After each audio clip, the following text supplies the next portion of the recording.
very warm welcome to the 15th Australia-Asia Oceania Commonwealth Veterinary Association Conference, and the first to be staged in Fiji.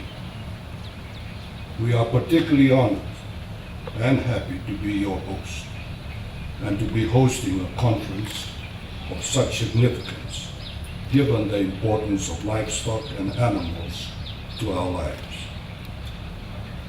I understand the CVA was established in 1967 to promote the veterinary profession by encouraging the highest professional standards within the Commonwealth of education, ethics, and service in order to advance animal health, productivity, and welfare, and to improve the quality of life of the people. This is achieved by various means, including workshops, study attachments, producing a journal, small projects, and conferences. This is a noble mission indeed, and does recognize just how important the animal kingdom is to our well-being and increasingly to the ongoing sustainability of our existence on a planet which is facing unprecedented stresses and challenges.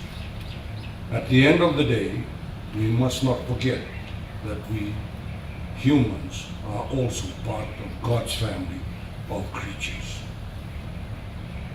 The vast Pacific Ocean is the largest geographical feature on our planet. While from a distance, our Pacific region seems a pristine and beautiful one, which of course it is, our highly scattered and mainly small Pacific Island countries and territories, PICs, have to contend with huge challenges in national development because of their relative isolation, diseconomies of scale, fragmentation, proneness to natural disasters, and increasingly to climate change, and also their limited human resources skills base, coupled with the ongoing brain drain, which includes highly trained veterinarians as well. I am reliably informed that this last key point is intended as a major focus area during your conference. The consumption and therefore imports of livestock products, from dairy products like powdered milk, ice cream, cheese, and yogurts, to meat, leather, and fiber, are increasing steadily right across the region. For example, Fiji imported 68 million worth of dairy products last year, while animal and meat product imports reached 57 million. So the major challenge is to produce more of these requirements locally in country while providing economic opportunities, greater self-reliance, and enhanced food security in the process. The government is ensuring greater cohesion and effective implementation of the import substitution program to increase self-reliance and reduce imports. The demand-driven approach, both for exports and import substitution commodities, including dairy, sheep, beef, and pork, involves commercialization and strengthening industry organizations and agri-based networks, promotion of young farmer training, recognitions of industry priorities by government, and the provision of support to medium-sized entrepreneurs and exporters with existing market protocols. Government has been injecting around $4 to $5 million annually to the livestock sector in terms of improving livestock research and breeding, upgrading of veterinary pathology laboratory, dairy industry support through the demand driven approach program, livestock rehab program, smallholder sheep and agriculture development program, livestock feed technology, goat and pig development program. Government has also allocated $1 million this year for the dairy development program to assist farmers through subsidizing agro input costs. Livestock are an integral part of the Pacific Island social and cultural systems and feature prominently in many traditional ceremonies. Indeed, it is not generally recognized that the concentrations of livestock, in particular of pigs and poultry, in some of our very small island countries are amongst the highest in the world, underlining the point I made earlier about how significant these can be to our existence. They play a major part in the provision of food and in maintaining good nutrition, and therefore human health, and also often equate with security wealth. However, growing urbanization and expanding tourism are both adding to the demand for livestock products, but are also changing the dynamics of the livestock sector to a more commercial one. Of course, animals are important to us humans in many other ways, not just as food. Precious endemic biodiversity, including animals of all types, shapes, and sizes, are essential components of our natural ecosystems, which are in turn critical to our life here on Earth. Without sound functioning ecosystems producing an array of ecosystem services, our future existence will have to be under threat, as indeed it is already in several countries.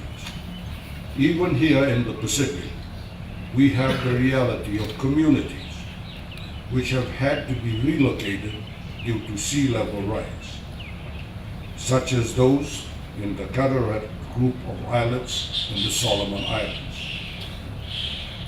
Animals are valued also because of their companionship and security roles, and special niche sectors such as horse racing, zoos, and wildlife parks or reserves. All these provide increasing opportunities and benefits to more and more people. There has been a resurgence of interest here in Fiji in horse racing. Who knows? We might even have a locally famous Nailatikau horse race one of these days. After all, an established racing event used to be located only a kilometer from here at Putualevu for decades and could well be revived, taking into account the increasing numbers of visitors we receive from two immediate neighbors in Australia and in New Zealand. Another form of wildlife activity of relevance is in the marine sector. A possible marine world here in Fiji has been under consideration by interested parties over the years and could materialize in the future. This would be, of course, fit in very well with Fiji's island status. The beautiful Mamanuca group of islands in Nadi Bay could be one potential location for this facility. Referring to the steadily increasing demand for livestock products, this is now providing greater opportunities to producers and in some situations regional export markets are also developing. This is already the case here in Fiji, with so many smaller island neighbors relatively close by. I stress the word relatively because, as you are well aware, distances in the Pacific can be extreme. A good example of this fact is the Republic of Kiribati, to our north. If this archipelago were to be superimposed on the mainland United States of America in a map sense, the islands would stretch right across the US mainland from the west coast to well into the Atlantic Ocean. Yet the sector does not really receive great priority in terms of policy and financial resource allocation. And for this reason, some of the gains made elsewhere in livestock production technology, for example in nutrition, genetics, and breeding, and also in disease control, have not been possible to fully access. Fiji has recorded considerable progress in several livestock areas, such as in the development of a tropical non-wool breed of sheep, which is a very good meat animal and has been acquired by both Samoa and Tonga, where it is performing very well. I understand that you will see these interesting animals when you all visit the north of this island on Friday. On the one hand, our rapidly expanding poultry sector, with production at its highest last year, 18,285 tons, is a credit to the many players and is already taking advantage of the significant export market. On the other hand, we need to do more in the dairy sector, as our self-sufficiency level is quite low at 47%. There is much room for improvement and expansion. Markets do exist, which is always a key element in any agribusiness undertaking. There is still a need for improved information on the sector, on numbers, trends, constraints, research requirements, and infrastructural needs. Skills also need to be enhanced, not only at the farmer level, but also at the professional level. The initiative by the Fiji National University to commence a diploma in animal health program a few years ago was a very commendable move in this direction. There is an overall shortage of veterinarians in Fiji as well as in other states, except in the French territories. This important issue is on the conference agenda as well. Many feel that homegrown veterinarians are now needed for our region, and Fiji is perhaps the best placed country to consider this option. After all, Fiji has been producing very competent medical doctors and dentists for the region since 1889 through the Fiji School of Medicine. Locally trained veterinarians will be more in tune with the prevalent conditions and circumstances, some of which are unique to this region. Producing our own veterinarians will also be a better way of using the resources required and which are locally available for this purpose, as opposed to sourcing them from often expensive overseas institutions. New approaches, such as partnerships with overseas veterinary schools, are now increasingly the way to go, thereby building on their experience and knowledge. The Faculty for Veterinary Science of the University Putra in Malaysia is participating in this conference and is an example of such an institution in another developing tropical country. The manner in which we raise and generally treat animals, now commonly referred to as animal welfare, is important for several perspectives. Animals feel pain, anxiety, and discomfort in much the same way that we do, and it is proper for us to both recognize and also respect this in a more meaningful way. In addition, it is now the norm in many developed countries that vocal consumers are actually insisting that animal products which they consume are derived from farm systems which practice good animal welfare. The World Society for the Protection of Animals is also participating actively in this conference as a valued partner, and we are indeed pleased to welcome this global organization to Fiji. Our near neighbor, New Zealand, is a clear world leader in rugby and introduced this great game about which we are so passionate to Fiji in the early 1990s. We all know that in addition to this sport, which suits the Pacific Islands more than any other, New Zealand is also a major global player in livestock production and in exports. Aotearoa is now looked on as a trendsetter in animal welfare standards and global best practice, and it is appropriate that we have several of their highly qualified speakers participating in the conference. Sustainable development is now recognized as the key to life on Earth in the long-term future.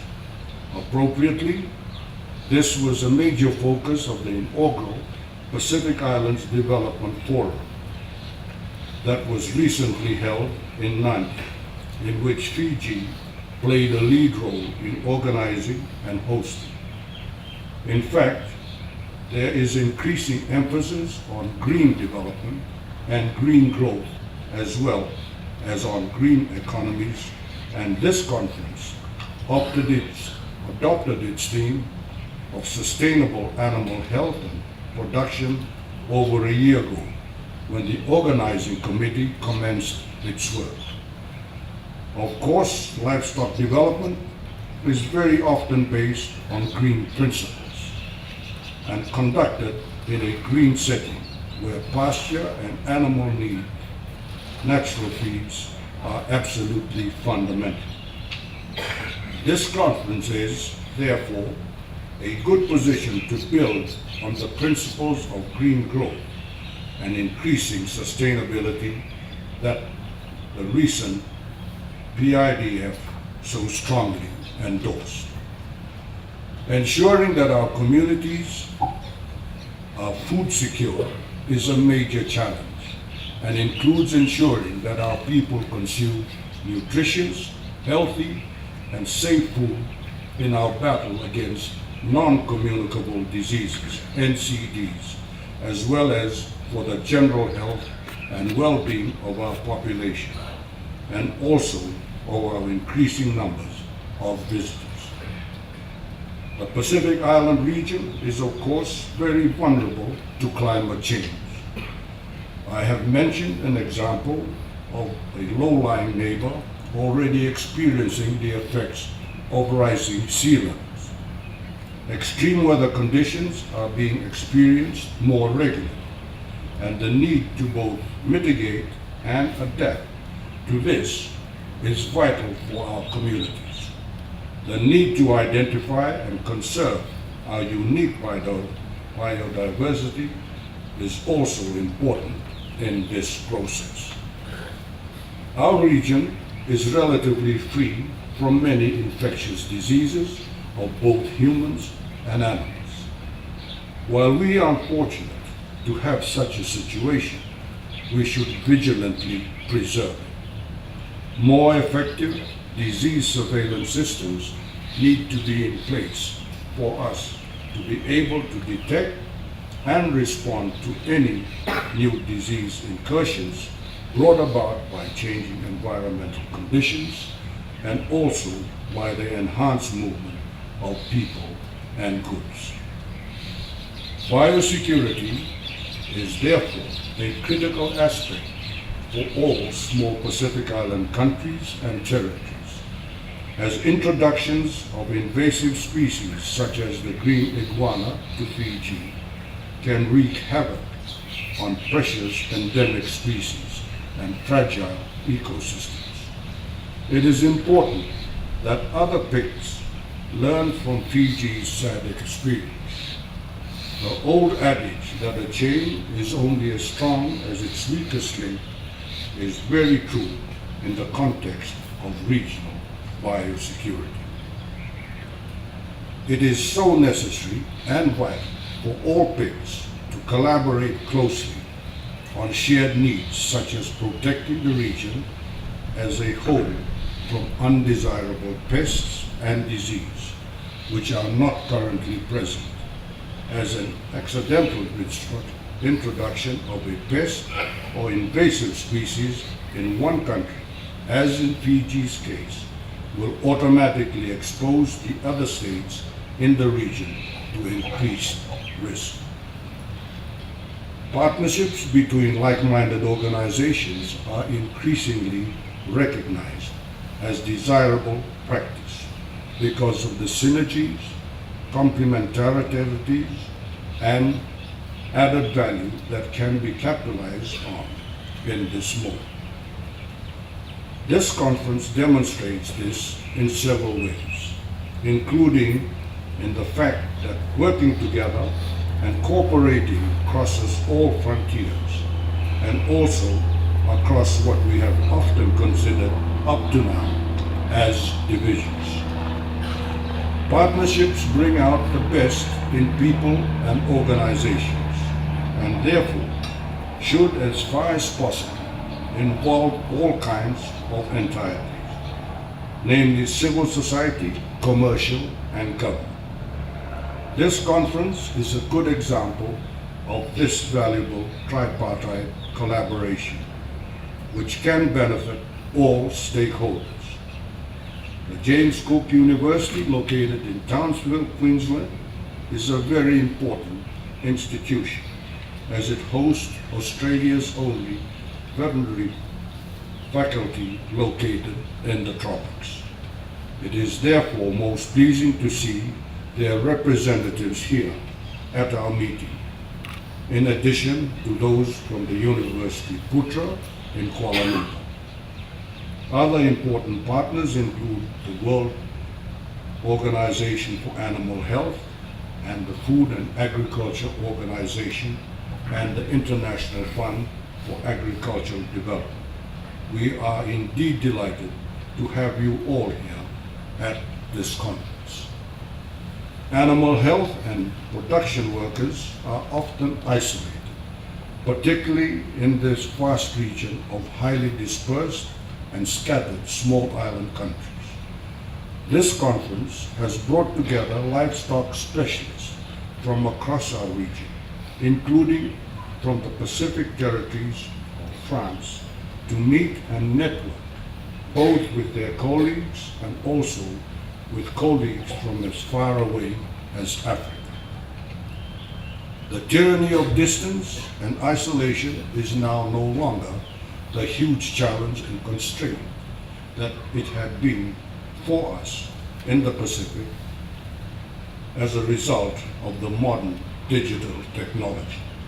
Distant education is a subject which fits well into this context, where mobile phones can all of a sudden transform how we connect with subject matter specialists from anywhere on our planet, almost as if they were next door. Images can be sent anywhere in seconds, and advice and knowledge can be received to assist with all kinds of situations, which in the past could take weeks even to refer to head office.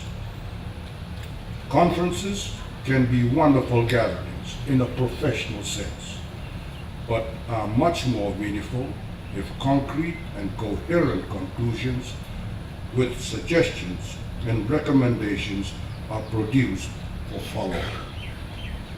I have been informed that this is very much the spirit which our conference organizers intend to adopt, so that there will be an authoritative set of relevant outputs which have strong ownership and which in turn will have considerable potential to contribute to concrete desired outcomes at both the national and the regional level. Our vital Regional Natural Resources Development Organization, the Secretariat of the Pacific Community, SPC, which was formed immediately after World War II, is the conference's technical partner, the key technical partner. The SPC has played such an important role in helping to shape this event's program and is providing so much valuable support and advice, a fact which is much appreciated by the Fiji government. Of course, the Fiji government is the major sponsor of the conference, and this is entirely fitting and appropriate, as both livestock and animals, more generally, do matter greatly to us, and we will have an increasingly important role in the future as our population continues to increase and consumption of livestock products per head continues to rise.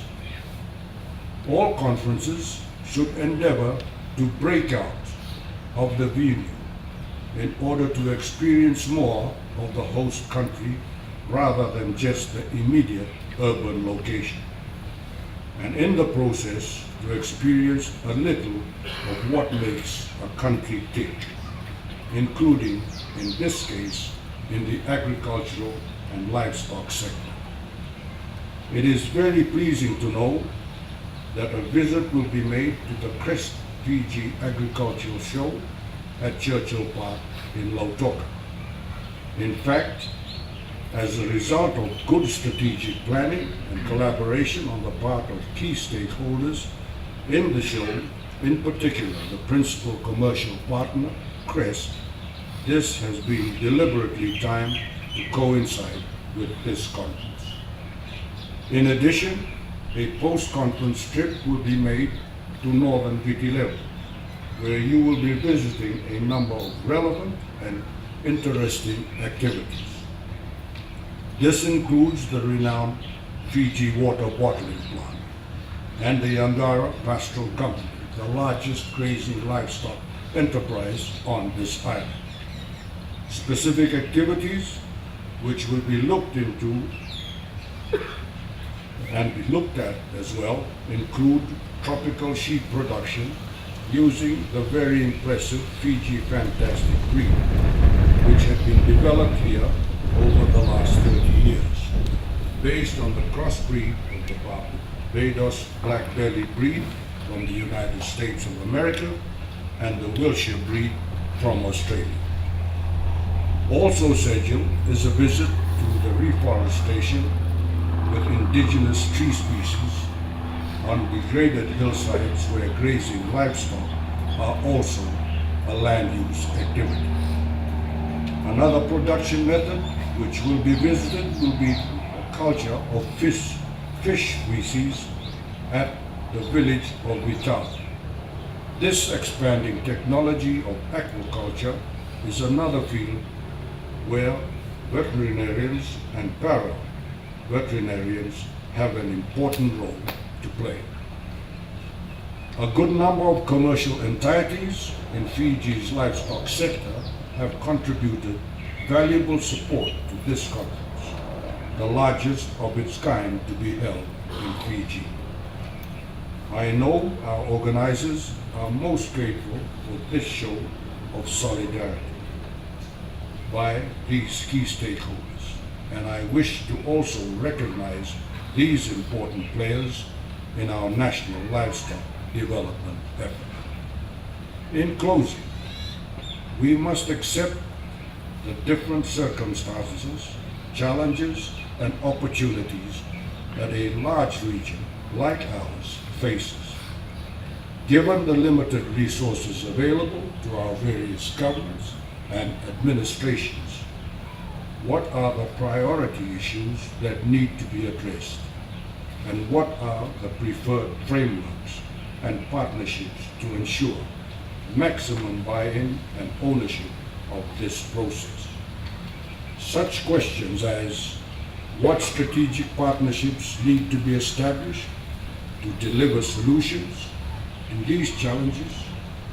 Is there need for greater investment into research and development? Is there a need for greater investment into education, including veterinary education? How do we place more attention on the vital sustainable management of our natural resources? These are some of the questions that we need to be asking ourselves as technical experts, scientists, and professionals.